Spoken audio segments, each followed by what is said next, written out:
yan, oh. Ano explain po? Ay, sabi yung kwento. Sige, yan. So yan mga idol, so natay mga electric na taxi diri sa Davao City, no. So inanir day ang proseso sa ilang pag-charge na ay solar link. Ayan. So, kanto minuto oras? Kasi yung stash 100, then nato ora lang. Ano oras lang, te? Kanto pa niya? 99 pesos. Hindi, el drive, So inana day no ang ilang pag-charge sa ilang electric nga taxi diri sa Davao City. So kung makita ninyo 38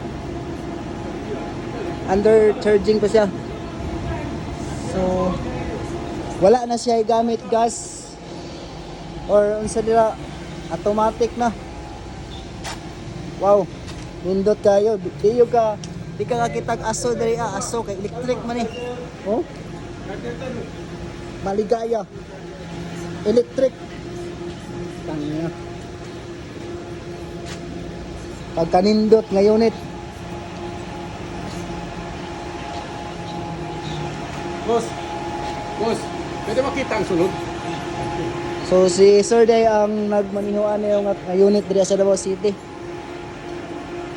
Sir.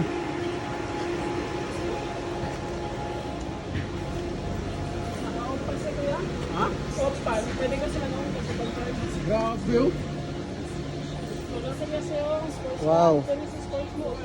Grabe. Kita niyo wala na kambyada na guys. Tangina. Patak niya si Glenn, ha?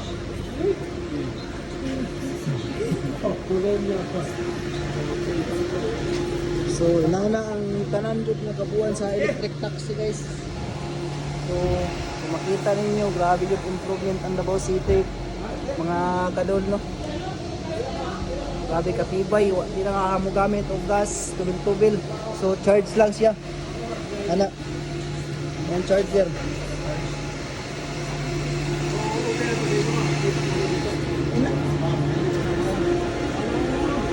Nakaroon.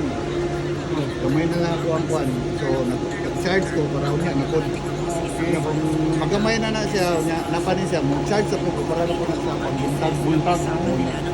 Iniglahi, charge na po para inigdawat sa akong partner, pag-charge na po siya. Then do the drivers. Okay naman po siya. Pero ang kwan automatic siya. Sa isa ka adlaw, boss, pila ka mo charge? Kapila ka mo charge? Depende sa biyahe. Ay katulo, ay kaduha. Ah. Pero dali ra ang pag-charge, 1 hour. Wala ray 1 hour. Wala ra 1 hour. Okay kayo, no? 35 minutes. Boss, sir. Boss,